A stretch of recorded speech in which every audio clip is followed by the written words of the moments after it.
अस्सलाम वालेकुम। इसाराना ऑफिशियल में मैं आपको खुशामदीद कहता हूँ।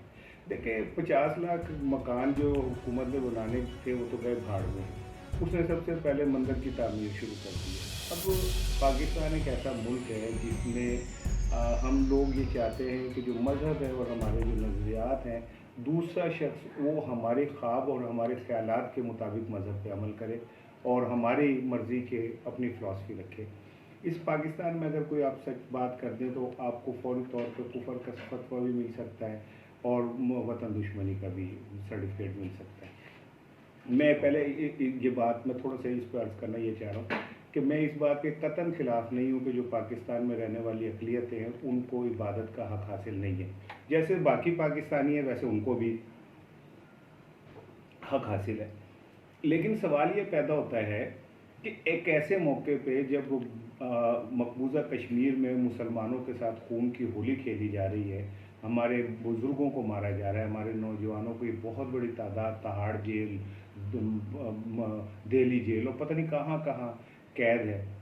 हमारी बहनों बेटियों की इज्जत जो है वो तार की जा रही है। ऐसे मौक़ों पे क्या एक अचानक ज़रूरत पड़ गई, ऐसा कौन सा पेट में दर्द हुकूमत के हुआ कि उसने फ़ौरी तौर पे मंदिर की तामीर शुरू कर दी। ये बात छोड़ दें कि जी उसकी इजाज़त जो है वो नवाज शरीफ हुकूमत ने दी थी। इस वक्त अचानक एक क्यों ज़रूरत पेश आई इस तरह की कि हमें वो मंदिर की तामीर शुरू करनी पड़ी।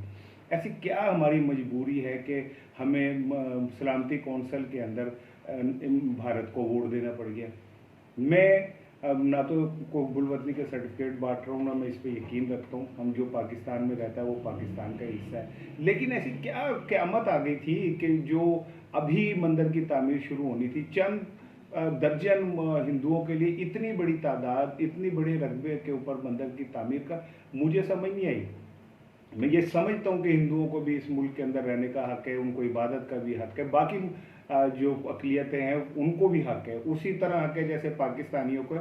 और हमें उसी तरह उनको हक़ देना होगा जैसे हम यूरोप में ये चाहते हैं कि हमारी मस्जिदें बने, हम जैसे चाहते हैं कि इंडिया में मुसलमान आज़ादाना तौर पे अपनी इबादत कर सकें। मैं चाहता हूँ कि पाकिस्तान में भी ऐसे हो। लेकिन मुझे ये समझ नहीं आ रही कि ऐसा कौन सा भारत नवाज तबका मौजूद है हुकूमत में जो इन हालात के अंदर उसे मंदिर की तामीर का ख्याल आ गया और उसने आगाज़ कर दिया और इन हालात में भारत को वोट देना पड़ गया। ऐसी कौन सी मजबूरी है, ऐसे कौन से लोग हैं जो भारत को खुश करना चाह रहे हैं इन हालात में, जब भारत के जुल्म सितम पूरी दुनिया तस्लीम करने पर तैयार है।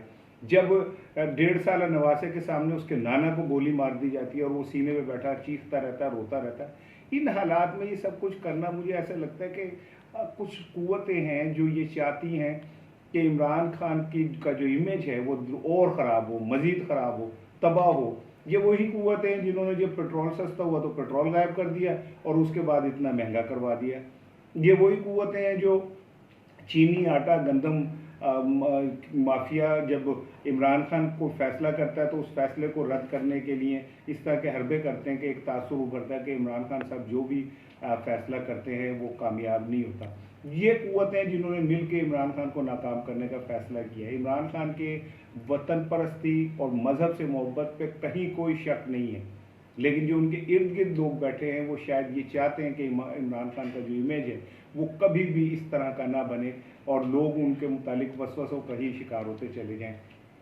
गो आज अदालत ने उसकी तामीर रोक दी है, लेकिन ये एक बड़ा तकलीफ दे दुख वाला मौका है कि हमें अदालतों को इसमें मुदाखलत करनी पड़ी। पूरी दुनिया में ये मैसेज जाएगा, इंडिया में हिंदुओं को मौका मिलेगा मुसलमानों के ख़िलाफ़ नफरत बढ़ाने का कि देख लें कि उस पाकिस्तान के अंदर हिंदुओं को इबादत की इजाज़त नहीं है और उनके मंदिर तामीर नहीं होने दिए जा रहे। खुद उनका आलम यह कि बाबरी मस्जिद से लेके जो मुसलमानों की मसाजिद हैं उनको तोड़ फोड़ का शिकार है वो ख़त्म करना चाहते हैं। मुसलमानों के नाम से जो रोड्स हैं, मुसलमानों के नाम से मंसूब जो इलाके हैं, मुसलमानों के नाम से मंसूब जो इमारतें हैं उनको ख़त्म करने का वहाँ सिलसिला शुरू हुआ है।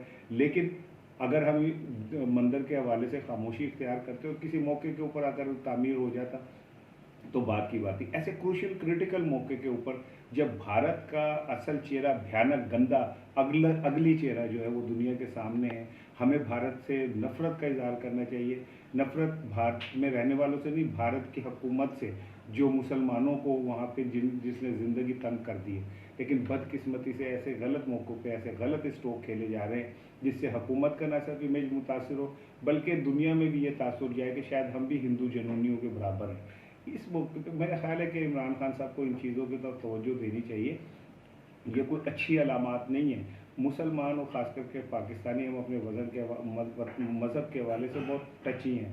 पूरी दुनिया में शायद इतने सऊदी अरब में रहने वाले, मक्का मदीना में रहने वाले लोग ना हों जज्बाती जितने हम हैं। तो इन हालात में मुसलमानों के जज्बात से खेलना ये एक साजिश है और इस साजिश का कहीं ना कहीं तो जो है ताना बाना जाके मिलता होगा, इसका भी हमें जायज़ा लेना चाहिए। और ये जो मंदिर की तामीर है, भाई आप लोगों के घर तो तामीर कर दें, लाखों करोड़ों लोग फुटपाथों पे सो रहे, उनका तो आपको ख्याल नहीं है, मंदिर की तामीर का आपको बहुत ख्याल है।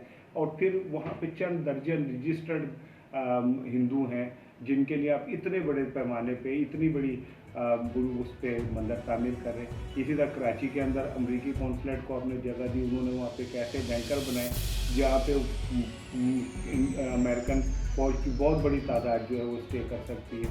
इस मुल्क में, आज़ाद मुल्क के अंदर हमारे पास अगर हम खुद फैसले नहीं कर सकते तो फिर कौन फैसले कर रहा है? ये सवाल सोचना चाहिए आपको भी, मुझे भी, और हुकूमत को भी इसका जवाब देना चाहिए।